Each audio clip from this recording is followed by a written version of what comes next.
What's up mga tol? Welcome back na naman to another MPL Season 6 update from the previous game ng Week 5 Day number 2. So kung hindi mo pa napapanood, suggest panoorin mo muna kasi baka mas spoil ka, or kung gusto mo nang malaman ng isang mabilis kung paano ang mga nangyayari, stay tuned at pag-usapan natin yan pagtapos ng intro.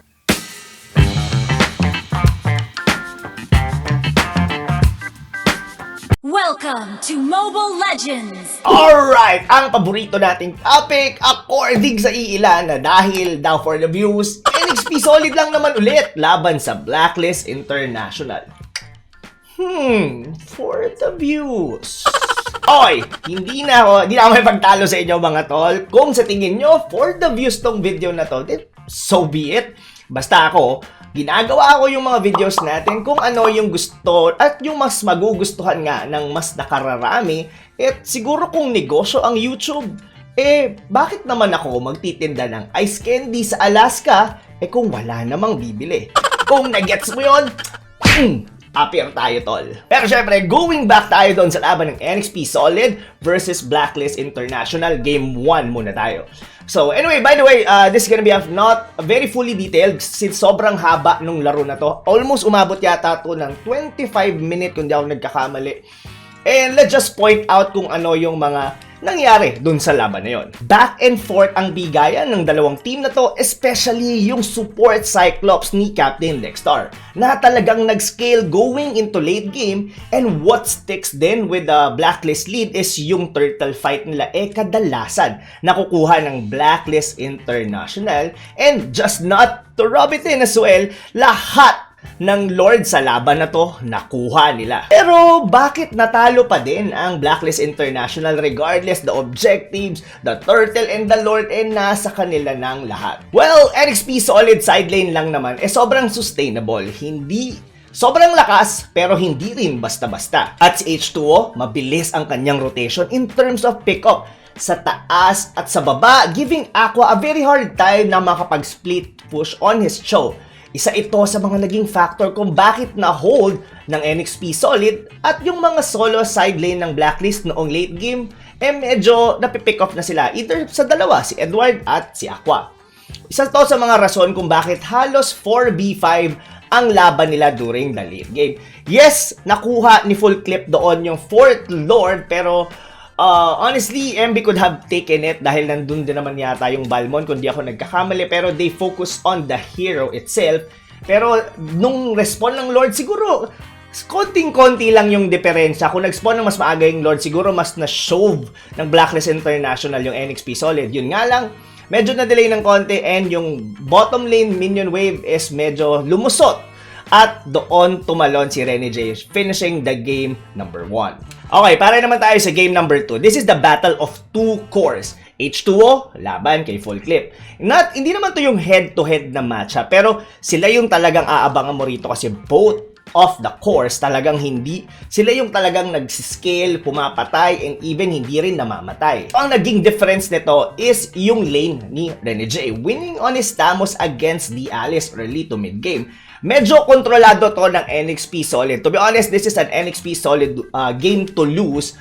Even getting the first Lord during the 10-minute mark, nag-succeed ang NXP Solid on their push sa may bottom lane. Yun nga lang, napitas doon si H2O, giving Blacklist a time na mag-recuperate at makabawi in terms of map control. Since Blacklist International has a Farsa and an Alice, dalawang mage hero that could be able to dish out good damage at makapag-clear ng minion wave ng mabilis, hindi na nakapag-push basta-basta ang NXP Solid. Nagkaroon ng slight pause in between the final team fight, and I think that was also a good call na nangyari yun. I'm not really sure how it happened, pero from that moment is kapansin-pansin na Eson already knew na si H2 lang yata talaga ang threat dito sa NXP Solid, and that is his target during after the pause. At nung nahuli niya yung dalawa, nagland ng good fatal links, doon na rin natapos ang NXP Solid. One thing din to note on the lineup dito ng NXP is that there are all physical attack lineup. That gives your opponent or Blacklist International an edge para makapag-itemize completely sa mga physical defense nila, and almost lahat sila dito ay melee except from Chester's Popol and Koopa. At syempre, lahat sila dito walang Purify, 4 na Flicker at isang Retribution kung di ako nagkakamali doon sa kanilang core.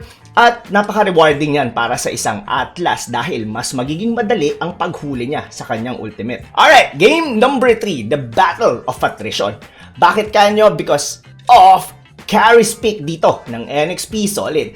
The second time na pinik sa buong MPL Season 6. At ang unang-unang gumamit pa niyan ay si Full Clip laban sa Aura PH. Now, that being said, alam ng Blacklist International that they were on the ticking time bomb. Meaning to say, meron silang oras na hinahabol dahil hindi mo hihintayin na lumakas ng todo dito ang carry.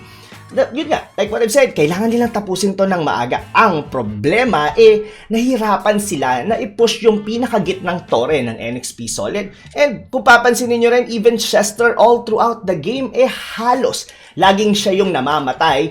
Pero I think this is also the right call. Yes, kunin niyo yung kill kay Chester, pero he's actually disrupting everyone on the side of Blacklist International and getting their attention. Panoorin nyo yung laban. Halos bakalbo na yung buong side lane na ng NXP Solid, both top and bottom lane. Hirap, ngunit hirap na hirap pa rin ang Blacklist na tibagin yung gitna due to YAWI being able to hold the mid lane with H2O. So basically, this goes on and on up until MB on the Alice could be able to tank the back lanes ng Blacklist International, and by the 10-minute mark, hindi na kayang tangkihin ni Eson yung damage ni H2O. One reason bakit nahihirapan din ng Blacklist is because they don't have a single pick of initiator. Yes, meron silang Akai with the Hurricane Dance, pero if you are going to be targeting H2O as the main threat, medyo mahihirapan siyang i-pull off since may Purify si H2O. If Blacklist could have gotten the mid turret ng NXP ng mas medyo maaga-aga, siguro nag-iba ang storya ng laro na to. Isipin nyo, 18 minutes buhay na buhay pa ang gitnang tore ng NXP Solid. And of course, para dun sa final team fight, is actually paano natapos yung laro is that Renny J focusing on Aqua as he is becoming a threat late game. Yung Cecilio ng Blacklist, wherein namatay siya. But the space he provided sa team niya, medyo naging blessing. Alright? Ito yung doon sa may top lane na pinasok doon sa likod ni Renny J. Hinabol siya doon ng Blacklist International. At kung makikita nyo rin doon, even si Eson, the Akai, nag-hurricane dance siya para lang hindi makasunod si H2O. Pero, at the same time, nagkaroon din ng free hit doon si H2 at hindi niya pa napapop ang kanyang Purify. After ng chase nila kay Renny J, it's time for NXP Solid's counter-initiate.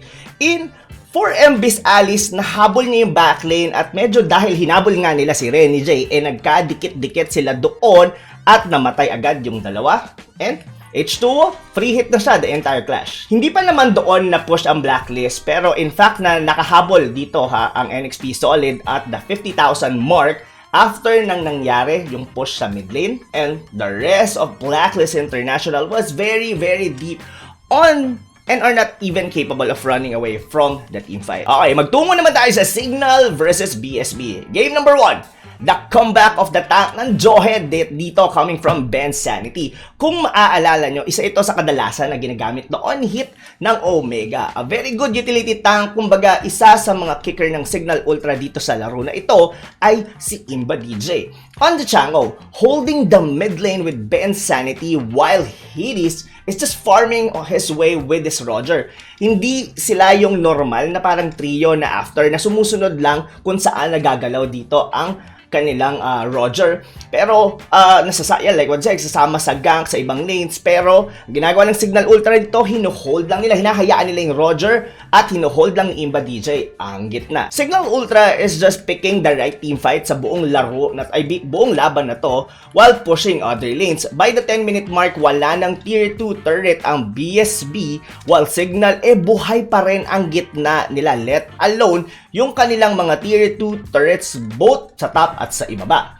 One thing to note din is Hades on the Yuzhong, the only thing na gagawin niya dito sa laban na to is pasukin yung Farsa ni Ana, which is tama, yun ang the most effective way, lalo na naka-execute dito ang kanilang Yuzhong. Wherein sana kung hindi namamatay kadalasan si Ana dito on the far side, siya yung isa sa magde-deal talaga ng damage, especially on the back lanes dito ng Signal Ultra, dahil medyo nabibitin na rin yung damage dito ni Drix on his lane. Kaso yun nga, pag naspatan dito ng Yuzhong yung Farsa, diretso kagad doon yung Dragon, lalo na pag nag-ulti ang Farsa, syempre makikita mo naman agad kung saan to nakapwesto, regardless nasa ilalim pa ito ng damo, talagang papasukin at papasukin siya ng Yuzhong, and a few skills, papatayin talaga siya with the execute. At dun nga, third item na ginawa ni Ana, na kailangan niya na talagang mag-winter transition, pero I guess it was really too late. And of course, the rest is history dito para sa unang laban ng Signal versus BSB. Kung isipin nyo, all heroes dito ng Signal Ultra are very scaling, na pwedeng lahat po balag sa late game, even the support Johead, can even deal damage sa mga squishy heroes with his missile and even unstoppable force na pangkuha ng mga kanilang mga pick-up. Something na kinulang ang BSB since they are running a 2-tank setup. Gaya nga ng sabi ko, na pag nawala si Ana, it's all about the Link to be able to dish out damage, kaso nabibitin. Alright, game number 2, another Digi strategy mga kaibigan, but this time around, Hades on his Claude still farmed so well.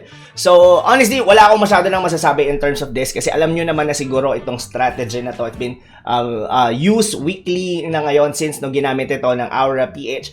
Pero something to note with the Digi strategy dito ng BSB is that they don't win. Hindi nila na ipanalo ang kanilang side lane, which is a very crucial part of the strategy ng isang Digi. Kailangan gumagana yung side lane mo. So, the reason you're gonna be going again on that strategy is that you have to have a very strong and sustainable side lane. That's the reason para magdikit-dikit doon sa gitna and makapag-disrupt ng maigi as well ang isang Digi. And yeah, like what I've said, nothing to say about this strategy and the fact that na ginagamit ito ng BSB. I think this is not gonna be the first time na ginamit ito ng BSB, and yung unang beses na rin nilang ginamit, I don't think na nanalo rin sila noon. I didn't get to research ulit yon. Pero a part of this for sa ganitong attack dito ng BSB is somehow like a desperation on terms nung pag-atake nila. I think they are very good individually. It just so happen na hindi lang gumagana sa kanila yung mga, hindi lang nila ma-close ng maayos yung game nila, lalo na pag nadadrag out na sa late game. I guess instead of doing the Digi strategy, they could just have go back to their roots. I guess they're very strong on that position and just work on their late game. This is just my own opinion, pero syempre they know what is better. And that's the reason why I'm talking about this, is that I'm really excited about BSB then as well going into next week's patch, kasi nga there's a possibility that the mages could be able to go back into the meta. And si Shider na hindi naglalaro ngayon on the main 5, which is a main 5 noong season 5, is one of the best players then as well for BSB for their mage. So possibly baka makapasok ulit in the top sa main 5 si Shider, since yung mga hero niya is mas magiging beneficial sa susunod na linggo. Pero syempre, abangan natin lahat yan. Alright, para sa pinakahuling serye ng day number 2, Execration versus Aura PH. Game number 1, balagbagan esports. Non-stop na laban sa umpisa pa lang, bruskuhan talaga, kung bruskuhan. Aura PH did get the first kill dito, pero hindi ito tinantanan ng Execration. Since mababa pa naman ang kanilang mga death timers, naging tuloy-tuloy lang ang bakbakan sa purple buff ng Aura PH. Pero dahil ito rin yung naging rason kung paano nakapag-farm dito si Greed as their support ng gold sa kanyang mga nagiging kills early on his Chango. 6-0 siya dito at 6-minute mark mga kaibigan, and very strong start para sa isang support. On the other hand, RAFFLESIA's Championship KHUFRA, syempre, alam nyo naman, magpe-perform yan regardless hindi maganda yung nagiging laro ni JP on this game. Well, di mo naman masisisi dahil siya rin talaga yung tina-target during the early stages ng mga teamfight. At isa pang hindi gaano rin napansin sa laro na to is KLVJ, which is doing very great on his lane. At sa mga teamfight, meron siyang 8-0 hanggang matapos ang laro. What really is interesting is the Lunox pick ng Execration, the hero of Etomax. Yes, Lunox, maganda, malakas in the terms of burst damage, but at the same time, hindi siya ganon ka-effective in terms of their early rotation compare sa isang Farsa. Pero dahil ban ito sa laro na to, which is, yun nga, ito yung pinaprioritize. Hindi naman prioritize. Tingin ko nga last bad to ng Aura PH. And Benny Cutie, yung zone out niya with the Balmon in the mid game, actually giving Aura a very hard time na medyo nakabawi dito ang execration. Especially nung turtle fight, si Chakno naging on point dito yung kanyang mga ejector, lalo na pag nagkakamali ng talon si RAFFLESIA. Like once na magkamali si RAFFLESIA ng talon, ibabato lang siya ang magiging focus fire ng whole execration squad. But at the same time, this actually cost them the game.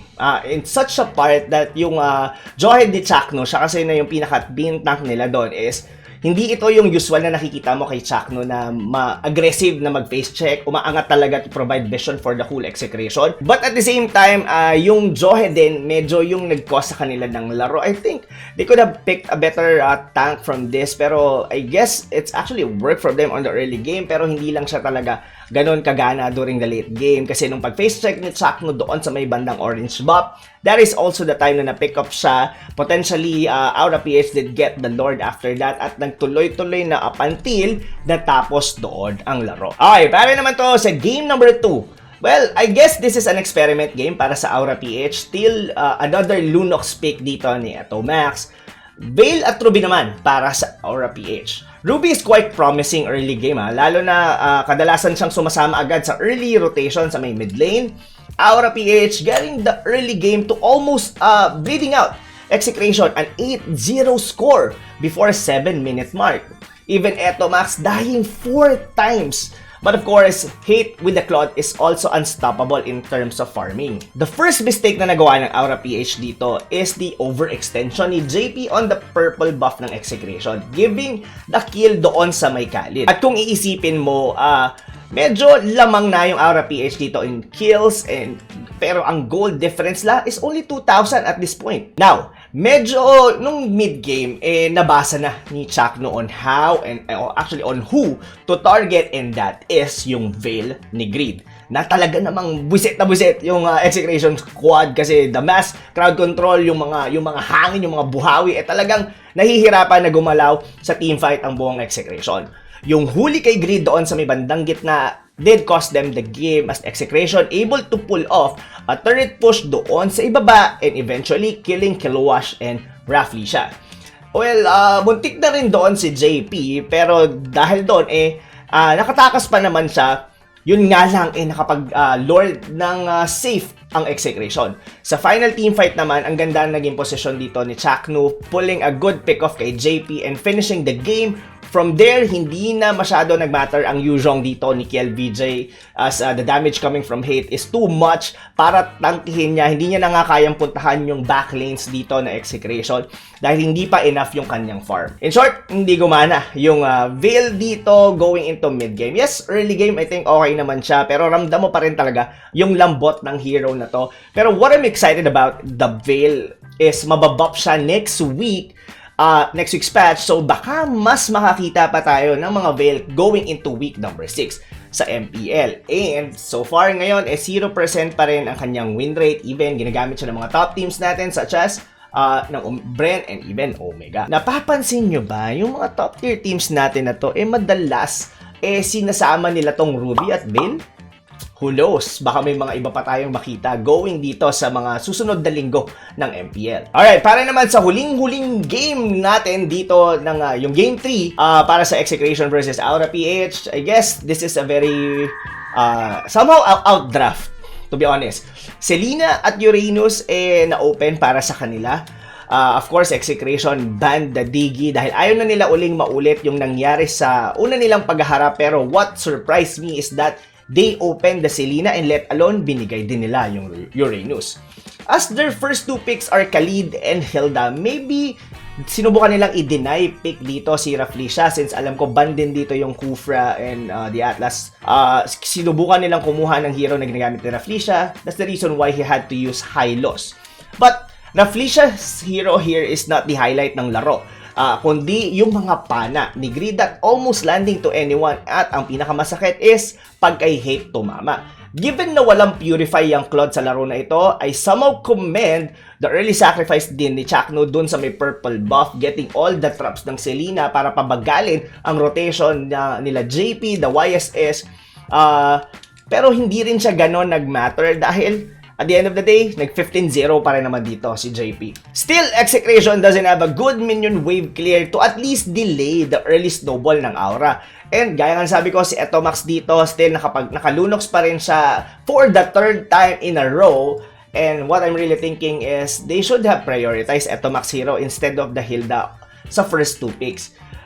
Ni-remove nila yung possibility. Siguro, mas maganda nga kung pinik nila kagad yung Farsa dahil at least hindi ito na final ban ng Aura PH. Well, pero syempre, who knows, as Execration is one of the teams talaga na mahilig na gumamit ng Lunox on their lineup. Though, their win rate on this hero is 0% as of the moment. And that's it, ladies and gentlemen. Hopefully, hindi ka sobrang na-bored dahil medyo mahaba talaga itong post-game analysis na to. Even nung sinusulat ko siya, grabe talaga. Yung gusto kong i-detail by detail talaga lahat ng nangyayari. Kaso, this might take us an hour dahil mahaba rin talaga yung mga laro. Pero syempre, don't forget to leave a comment dyan sa may comment section below. Sabihin nyo sa akin, ano ba sa tingin nyo sa ganitong setup natin with the post analysis, or would you want na medyo mas maikli pa ng konti, mas precise pa para mas madali lang siyang ma-digest. So, anyway, maraming salamat and for joining us dito sa ating discussion. And of course, don't forget to hit the subscribe button, mga tol, kung hindi nyo pa nagagawa. At meron pa tayong isang araw sa week 5, which is napakainit muli ng mga laban dahil mamaya magsisimula ang laban naman ng Blue Fire versus Omega. Sunod ang Aura PH versus Signal Ultra at ang ating week ender na ating aabangan ng lahat. Ang una at huling beses na magtatapat sa regular season ng NXP Solid laban sa Onyx PH. Welcome to Mobile Legends! Nung ako'y nadapa, nasan ka no? Nung ako'y walang-wala, nasan ka no? Nasan? Nung ako'y nasa baba, di kita mahal, nasan ka no? Nung ako'y nadapa,